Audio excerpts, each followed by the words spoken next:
Olá, bem-vindos. Hoje temos mais um entrevistado, mais uma pessoa que vem à praça e que vai estar durante alguns minutos connosco, a discutir alguns temas, a falar de algumas das situações atuais.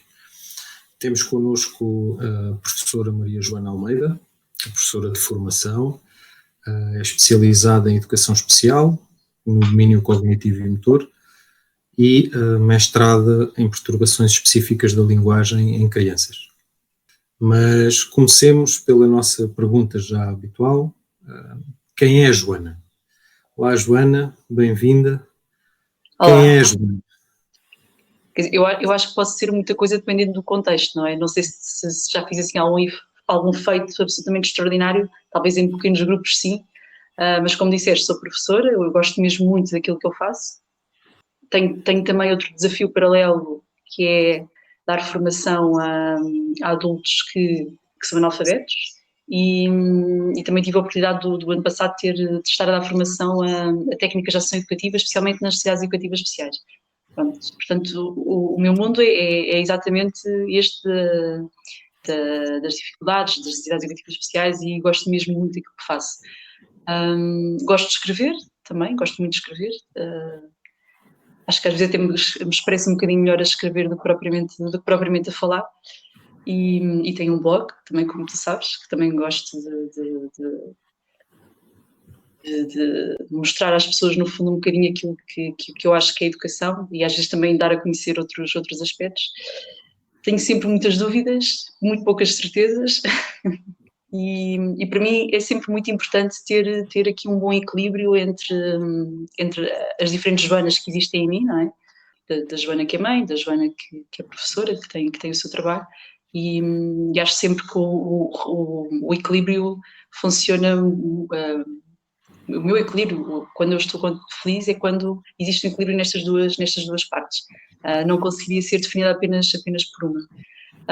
E depois também me fez lembrar uma coisa que as pessoas costumam muito dizer, especialmente até nestas questões, que é porque eu sou uma pessoa que, eu às vezes também digo um bocado isto, mas se nós pensarmos um bocadinho bem nesta expressão, é estranha, não é? Porque eu sou uma pessoa que, nós somos pessoas que qualquer coisa em qualquer contexto. Portanto, o João Laureano disse uma coisa muito interessante na entrevista que tu fizeste com ele, que foi a primeira pessoa que veio à praça, porque ele dizia que as outras pessoas é que te conseguem dizer melhor quem é que tu és, não é? Portanto, é um bocadinho por isso. E se calhar eu sou uma pessoa muito incrível para algumas pessoas e para outras pessoas tudo extraordinário.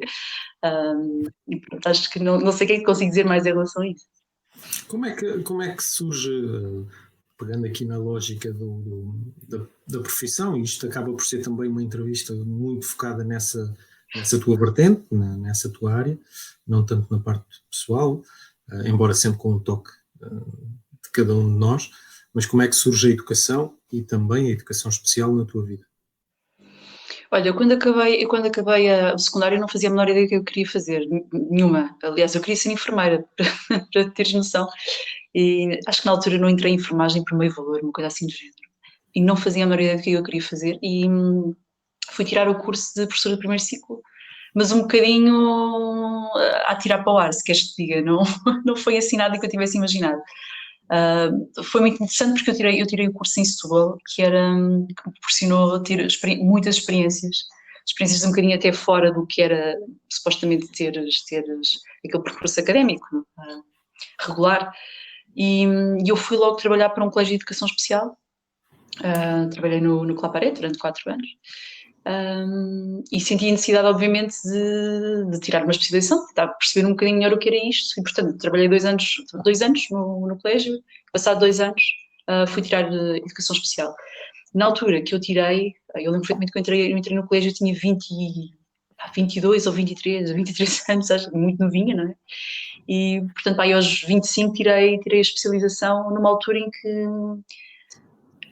que ainda não tinha este boom que existiu há relativamente poucos anos da educação especial.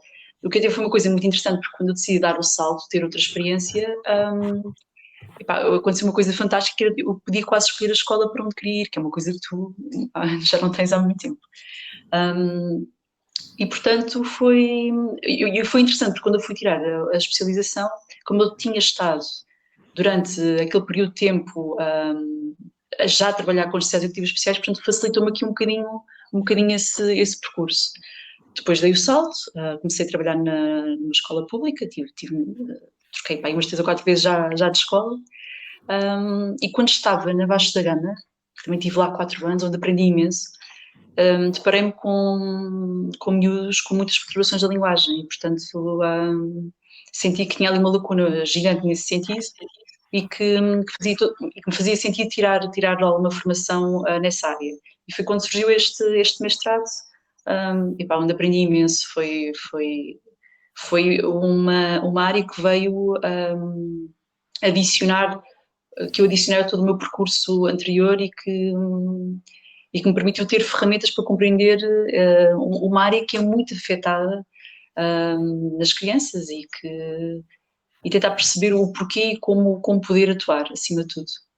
Com esta ferramenta, qual é que achas que deve ser o enquadramento? Por onde é que deve ser a educação a comandar isto, a controlar estes processos? Estamos a falar de miúdos com perturbações, estamos a falar de crianças com necessidades educativas especiais. Portanto, isto deve ser uma visão mais educacional ou mais clínica? No fundo, a pergunta é essa. Olha, quer dizer, eu acho que é muito importante tu teres mundo em todas as profissões que tu tens, não é? Quanto mais mundo tu tiveres, mais conhecimentos, tu melhor consegues analisar as situações. Esta formação que eu tive é interessante porque aquilo tinha 2 áreas. Tinhas a parte mais ligada à terapia da fala e outra parte mais ligada ao ensino da língua, que era mais a parte da linguística. E o que foi interessante foi perceber na parte da terapia da fala, mais nesta área, que era dada exatamente na Escola Superior de Saúde, em Setúbal, portanto aquilo era em 2 sítios. Foi muito importante para mim perceber todo este conhecimento em torno da linguagem, porque eu não o tinha, efetivamente. E claro que isso te dá uma outra visão do que é que, quando estás a trabalhar com uma criança que tem problemas de linguagem, tu consegues perceber muito mais facilmente o que é que deixa de ser, porque tens ali outra área. Eu posso dizer um bocadinho aquilo que eu sentia quando não tinha esta área mais ligada à saúde, não é? Eu tentava conseguir colmatar aquela dificuldade um bocadinho por um método de leitura e de escrita, por exemplo, não é? Ou perceber o que é que fazia sentido ali, mas nunca percebia a causa ou nunca percebia o que é que estava como base. E, portanto, acho que é sempre importante tu teres o outro lado. Obviamente que estás sempre a aprender, quer dizer, aquilo foi uma formação muito interessante e muito importante, mas que se tu não continuares a estudar, as coisas acabam por se diluir um bocadinho no tempo.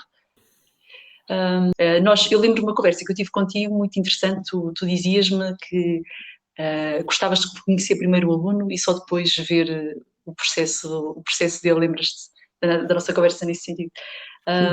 Porque isso podia contaminar um bocadinho aquilo que tu irias sentir em relação à criança e contaminar a relação que tu poderias ter com ela. Eu, por acaso, não vejo as coisas tanto assim. Acho que às vezes pode fazer sentido, outras vezes pode não fazer sentido. Eu acho que depois com o tempo nós aprendemos a filtrar um bocado isso. Agora, eu acho que é importantíssimo tu teres o máximo de informações possíveis, como é óbvio, desde que isso também não te vá contaminar completamente a relação. Agora sim, porque tendo tu um maior conhecimento de todas as valências, tu consegues dar uma melhor resposta. Mas acredito que às vezes possa não fazer tanto sentido, não é? Qual é que é a função do professor de educação especial?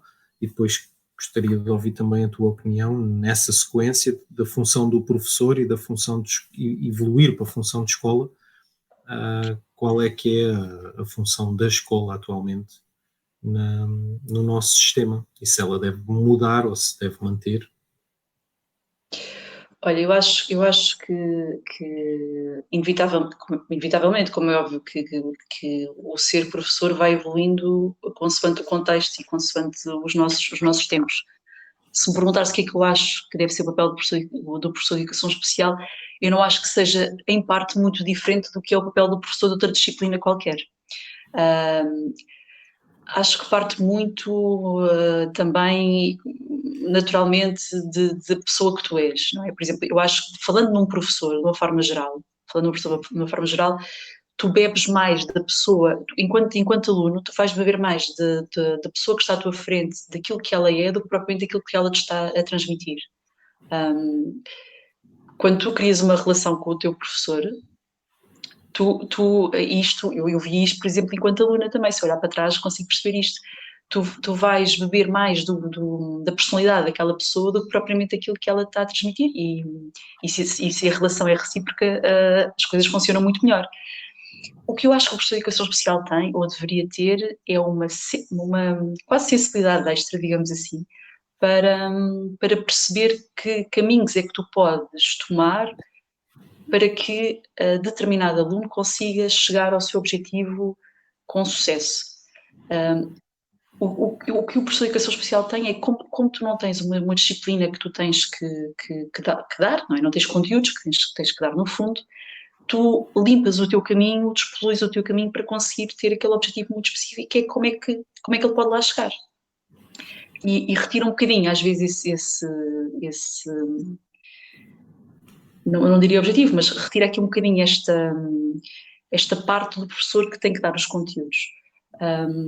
E eu acho que às vezes, por exemplo, tu nem precisas de professor de educação especial, porque tens professores fantásticos que conseguem perfeitamente saber como é que têm que fazer para que o miúdo tenha sucesso, e tu tens uma legislação que é muito recente, que te permite essencialmente isso, não é? Permite ao professor ser professor.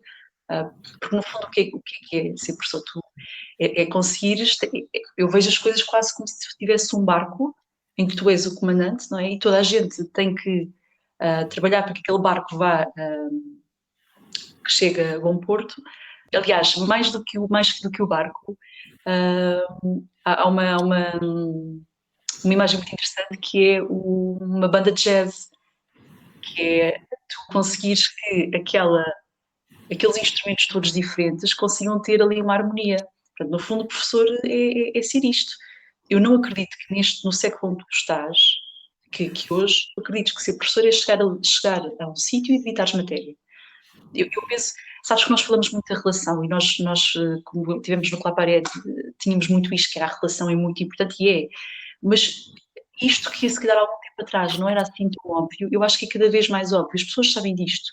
Eu tenho andado por algumas escolas e fico muito surpreendida, porque eu acho que a maior parte das pessoas tem esta parte de dar um grande enfoque à parte da relação, e perceber que é assim que se vai lá.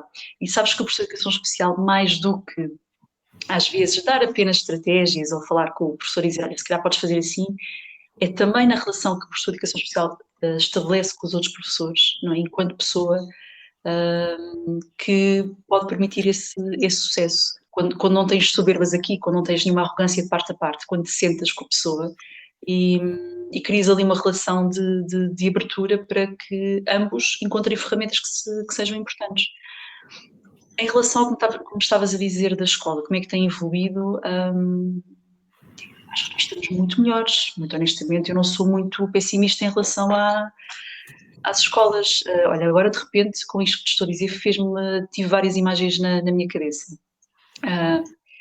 E uma das imagens foi uma amiga minha, eu estava a falar com ela sobre as escolas, porque ela estava um bocadinho aflita onde é que havia de colocar a filha dela.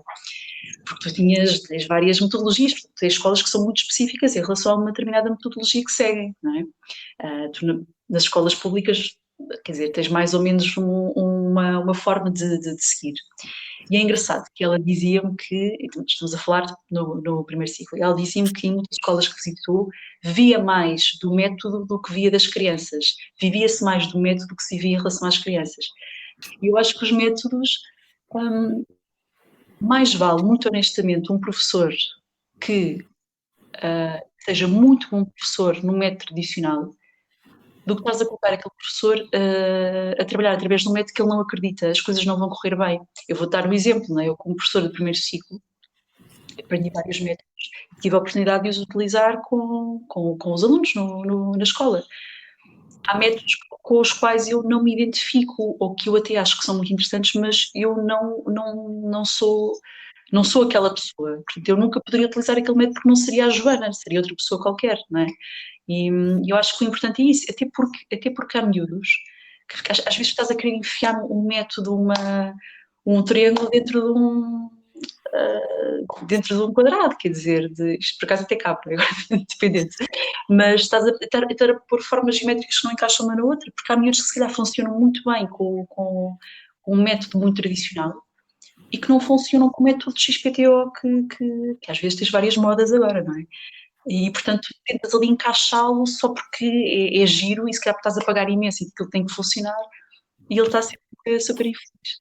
Portanto, quer dizer, eu acho que nós temos uma boa escola pública, muito honestamente. Acho que sofre-se muito às vezes com muitos exageros da comunicação social, com muitos medos que nos são impingidos, com esta ideia de que há professores que já têm muita idade e que, portanto, também já não estão na flor da idade e com ideias incríveis, mas eu conheço muita gente que já tem alguma idade e que tem ideias incríveis. E eu acho que mais vale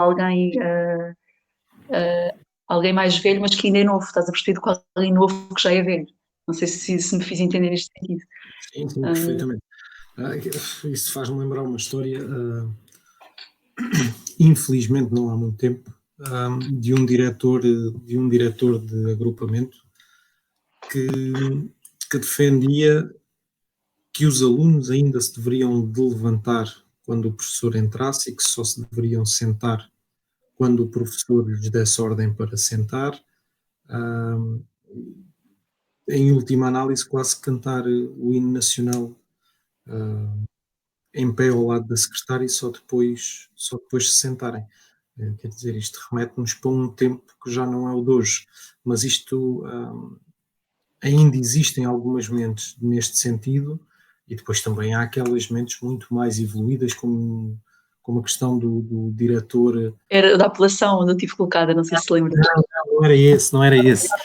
Okay.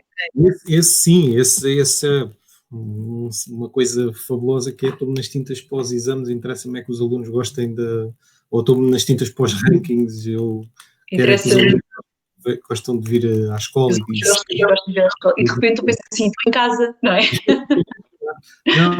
Não era isso que eu falava aquela entrevista de um diretor, eu penso que é em Cascais, não é Cascais. Eu acho que é em Sintra, eu sei que estás a falar em Sintra. A única coisa que me falta mudar na escola é deitar as paredes internas abaixo e acabar com as salas de aula.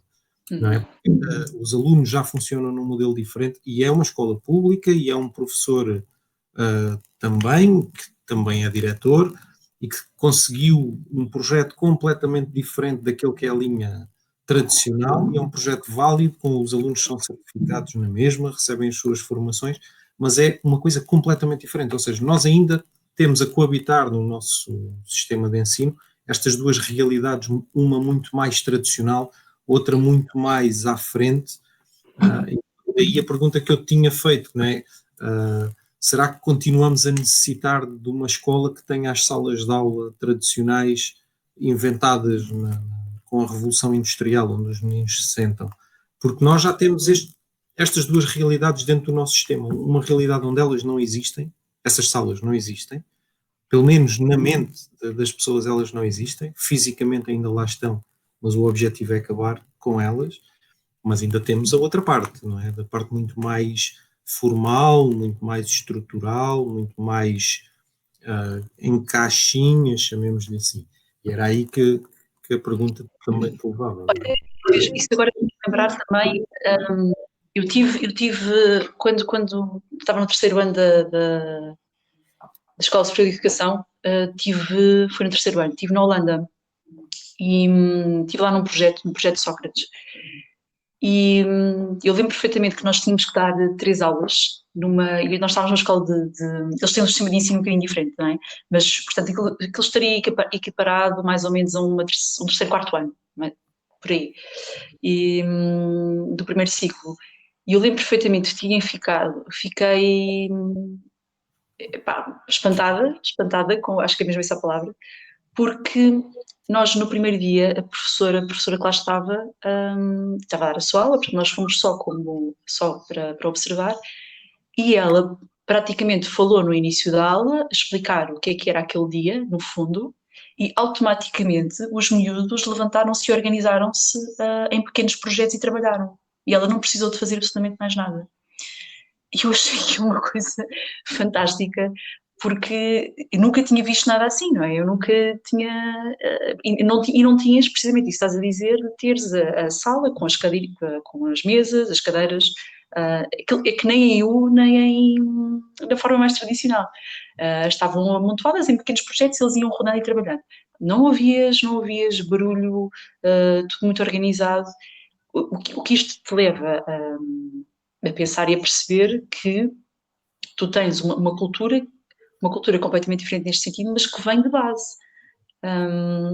E que, portanto, é perpetuada, porque é uma competência que tu acabas por ter intrínseca e é normal trabalhares assim. Quer dizer, para mim fez-me todo o sentido. Eu pergunto-me se tu não tens isto como base, porque mesmo tu às tantas, quando tens uma turma durante algum tempo, tu consegues fazer isto, porque tu consegues trabalhar aquela turma, as relações começam a ser construídas, tu consegues perceber perfeitamente o que é que tu fazes com um, o que é que fazes com outro, que palavra é que tu vais dizer que vai disputar aquilo que tu queres, não é? Tu consegues, aquilo que acaba por funcionar. E uns levam os outros, é um bocadinho assim que funciona. Mas é tão partido depois, porque tu até tens o primeiro ciclo onde isto é possível de acontecer. Tu podes ter um professor que vai durante 4 anos acompanhar aquela turma, é possível de acontecer.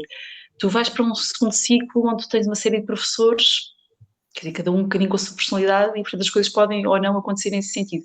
É tão repartido que tu nunca consegues ter algo como um caminho percorrido assim. Quer dizer, muito honestamente, eu não me choca que tenha que ser cadeiras em U, cadeiras de uma forma mais tradicional. Quer dizer, é um bocadinho, às tantas é um bocadinho que a Maria do Céu Redondo dizia, pedagogia é um bocadinho aquilo que resulta, não é? Se calhar até pode resultar como pode não resultar. Eu acho que depende muito de quem tens à frente, independentemente da maneira como as cadeiras estejam dispostas. É a pessoa que está à frente que faz toda a diferença, sem dúvida. Agora são muitos professores, são muitas personalidades, são muitas bagagens, não é, de vida, e portanto às vezes pode ser um bocadinho complicado. Há muita coisa a jogar aqui, percebes? É isso que eu te quero dizer. Mesmo que tu tenhas uma ideia e penses assim, olha, agora vamos todos fazer assim desta forma. Não é por decreto, não é que as coisas funcionam. A questão é essa. Mas pode ser por vírus. Pode ser por vírus. Não é vírus. por decreto, mas pode ser por vírus, porque tu podes, a certa altura, podes ter uma pandemia a nível mundial, hipoteticamente falando, podes ter uma pandemia a nível mundial que manda toda a gente para casa, obriga a fechar tudo, obriga a fechar as escolas, muda completamente o dia-a-dia das pessoas, obriga a que as escolas se adaptem na forma de funcionar. E depois tens que levantar a pergunta, e que eu te deixo, obviamente. Então, e quando o vírus passar, as experiências adquiridas, fazemos tábua rasa delas e voltamos ao modelo de escola que tínhamos e em que estávamos a funcionar, ou teremos a capacidade de incorporar estas novas aprendizagens forçadas no nosso sistema educativo e fazê-lo evoluir para algo diferente, para algo mais próximo da realidade. Eu acho que há muita gente que escreveu acerca das novas tecnologias como um bicho-papão nas aulas e que de repente está a pensar bolas, afinal, graças às novas tecnologias é que os meus filhos continuam a ter aulas e continuam a trabalhar nesse sentido. É assim, eu não sou, obviamente que eu não sou contra telemóveis, não sou contra, que tu vives num mundo tecnológico, tu não podes fechar os olhos a isto, quer dizer, como é que tu podes criticar? Eu vejo, se calhar, para alguns pais, não é? E não estou de todo a criticar, mas alguns pais que têm medo que os meus utilizem o telemóvel dentro da escola e que acham que isto não pode ser, não devem utilizar e as novas tecnologias, mas depois têm o iPad nos restaurantes para os miúdos estarem sossegados. Nós sabemos que tu tens 2 mundos num telemóvel, não é? Tens o pior do que pode acontecer como o melhor do que pode acontecer. Sabemos disso perfeitamente. É muito difícil nós conseguirmos esse equilíbrio, sem dúvida. E agora nós podemos dizer que é uma coisa que tem que vir de casa, que depois tem que ser perpetuada na escola. Às vezes é muito complicado, nós temos noção que, tanto eu como tu, trabalhamos com alunos que são mesmo muito difíceis. Estamos a falar mesmo do final, que se foram expulsos das escolas para estarem ali connosco. Portanto, e nós percebemos o potencial perigoso que tem um telemóvel. Obviamente, tu podes filmar coisas que são deploráveis, não é? Portanto, é complicado gerir isto. Eu acho que pode ser possível, tu tens várias possibilidades neste sentido, nem que seja a questão de tu cortares o sinal mal entres na escola, relativamente a alguns sites que tu possas ir, tens maneiras de controlar isto. Agora, tu fechares os olhos a isto é impossível, quer dizer, não podes, não consegues, eu nem consigo pensar nisso. Para além de que, em alguns casos, obviamente, porque acredito que há escolas onde funciona perfeitamente tu teres os telemóveis e os alunos conseguem gerir e não há problemas nenhuns em termos comportamentais ou de disciplina nesse sentido. Noutras eu acredito que possa ser um bocadinho mais complicado. Vai sempre depender, mais uma vez, das pessoas que tens à frente, da equipa que tu tens à frente, se consegue fazer esse trabalho. Agora, eu não sei muito bem como é que tu resolves isto, porque tem que existir, obviamente tem que existir, e disseste bem que nós vivemos no meio de uma pandemia e, portanto, a única hipótese que nós tivemos foi uma que é incrivelmente irónica, que é uma solução que foi encontrada há 55 anos atrás e que voltou, e que fez todo o sentido, porque é uma medida universal para toda a gente, não é? Conseguir chegar. Independentemente das vozes dissonantes que irão existir sempre que há a mínima fragilidade, é logo atacado. Como o Zoom, como uma série de outras ferramentas que existem nos computadores para tu conseguires aceder às aulas, quer dizer, elas fazem todo o sentido. Inclusivamente, eu falava há pouco tempo com uma colega minha que dizia que têm feito as reuniões através do Zoom, e começam a perceber que não faz sentido às vezes estarem todos juntos, porque podem perfeitamente fazer estas reuniões e que são tão ou mais eficazes do que quando estão todos juntos. Portanto, faz todo o sentido. E eu acredito que se tu não fizeres muito tabu disto, quanto mais tabu tu fizeres disto, pior vão ser utilizadas. Eu também tenho muito esta ideia. E isso agora também me fez lembrar outra questão, que é algo que também nós já conversámos, que a educação tem que vir de casa, e nós podíamos pegar agora nisto em relação às novas tecnologias. Porque tu enquanto pai, enquanto mãe, podes perfeitamente falar destas novas tecnologias, se eles acederem, eles estão ali connosco, porque elas existem, estão à frente deles, e tu explorares formas que tu consegues utilizar na sala de aula, e também fazes um bocadinho este trabalho ético e moral do que é que deves utilizar e o que é que não deves utilizar. E isto depois chega à sala de aula, claro que facilita o trabalho do professor, porque consegue um trabalho melhor.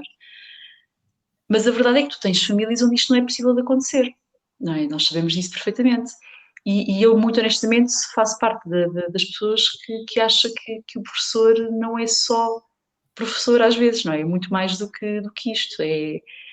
Também educa, e educa bastante, porque a escola abre a porta a muitas experiências que em casa tu não tens. E portanto, tem uma responsabilidade muito grande neste sentido. Seria de uma insensibilidade enorme, enquanto pessoas responsáveis e que gosta do trabalho que faz, não aceder a isto. E tu sabes, eu fui buscar miúdos a casa, tens noção disto, não é? Que não vinham à escola, eu fui a casa deles. Isto vai muito além do que é seres o detentor de conteúdos que tens que habitar, ou um bocado fechar os olhos, não consegue, não faz, também não estou para aí virada. É muito mais do que isto. Agora, também sou apologista de que os miúdos muitas vezes têm que cair para se conseguirem levantar e renascer e fazerem o seu percurso, porque eu digo isto, mas não sou apologista de andares a fazer o pino nas aulas e a fazer raps, que é para... Embora eu tenha achado fantástico o trabalho, para que os alunos tenham atenção àquilo que tu estás a dizer, quer dizer, há mínimos que têm que ser aprendidos em casa e na escola, em conjunto, estás a perceber, mas que tu não podes permitir, e tu não tens que ser o bobo de acordo para que os alunos olhem para ti. Eu acho que tens que ser, mostrar uma personalidade forte. Houve uma expressão muito interessante que me disseram quando eu fui para o colégio, porque foi muito complicado logo ao princípio, porque eram miúdos mesmo muito complicados, e houve um dia que eu desabei por completo. Eu lembro perfeitamente da psicóloga me dizer, tu aqui tens que ser um bocadinho aquela barreira intransponível em que nada passa, de ser essa segurança também, e que isto é muito complicado às vezes nós sermos. Agora já me perdi aqui um bocadinho na conversa do que nós estávamos a dizer, mas a ideia é um bocado esta, às vezes tens que ir buscar os alunos a casa, mas às vezes tens que os deixar cair. Percebes? É um bocadinho isto, e não faz mal em relação a isso, porque aí estás a ajudar. Às vezes a deixar de cair estás a ajudar, é o que eu acho. Olha, Joana, estamos a aproximar do final da entrevista, até porque são entrevistas curtinhas, e eu deixo uma última pergunta que tenho, que é uma pergunta tipo como é a primeira, e que deixei também ao João, por exemplo, que é, para concluir, que marca é que tu gostarias de deixar? Isto parece um bocadinho a resposta que eu te dei há pouco na primeira pergunta, que não sei se farei alguma coisa de absolutamente extraordinário que seja uma marca muito intensa para um grande grupo de pessoas, não sei, não é? Mas acho que em pequenas coisas, pelo menos tento que o meu contributo seja válido e que sirva para alguma coisa. Por exemplo, olha, eu sempre gostei muito de escrever. E gostava aliás, a ideia do blog foi ter ali um espaço onde eu pudesse dizer algumas coisas que às vezes até acho que depois vou ler e que não faz muito sentido, ou que já passou, ou que até podia ter feito muito melhor. Acho que sempre posso fazer muito melhor, e por isso pergunto sempre a muita gente o que é que acha também, mas que me permitiu, porque eu também tenho um espaço de conhecer outras pessoas, não é? Que me permitiu conhecer mais pessoas que me acrescentaram mais mundo. E isso faz de mim uma pessoa melhor, não é? Faz de mim uma pessoa melhor no trabalho, faz de mim uma pessoa melhor enquanto mãe, ou enquanto outro papel que eu tenho na sociedade. Mas, acima de tudo, eu gostava, olha, sei lá, aqueles textos que às vezes eu escrevo para o público, não é? Eu penso que eu não vou acrescentar nada de especial, mas às vezes tenho feedback que até é muito positivo, e eu fico muito feliz com isso, obviamente, mas a ideia não é ter descoberto a pólvora, porque eu acho que não descobri pólvora em relação a nada, mas é um bocadinho eu tenho um pensamento que posso partilhar e que possa fazer sentido para outra pessoa, e que essa pessoa possa pensar acerca disto, e que vai em cadeia, estás a perceber? Porque eu gosto muito de conversar com muita gente de várias áreas, porque é isso mesmo que me dão. É outra forma de pensar, outra perspectiva, que me pode construir mais e saber fazer melhor. Por acaso, eu acho que a marca. Eu li há pouco tempo uma coisa muito interessante do Albano Jerónimo, que é um ator que eu gosto muito. Ele disse uma coisa muito interessante que eu até pensei: bolas, isto é bonito, isto é uma coisa que também me faz sentido. Que ele dizia que não. Eu não te consigo dizer exatamente o que ele disse, não é? Mas ele dizia algo como: eu não quero ter muita coisa no meu currículo, eu quero ter no meu corpo, na minha vida, que as coisas que eu vivi fiquem marcadas em mim e que me construam. Não tanto para dizer eu tenho isto, eu fiz aquilo, mas para me construir enquanto pessoa. E eu acho que é um bocadinho isto, é o maior contributo que eu posso ter e posso dar é esse. Obrigado, Joana, por teres vindo à praça e por discutires estes temas connosco, tão importantes para a sociedade e para aquilo que nós queremos que seja a sociedade. Obrigada, foi muito giro. Obrigada. Obrigado a todos por assistirem. Voltaremos daqui a 15 dias, como é hábito.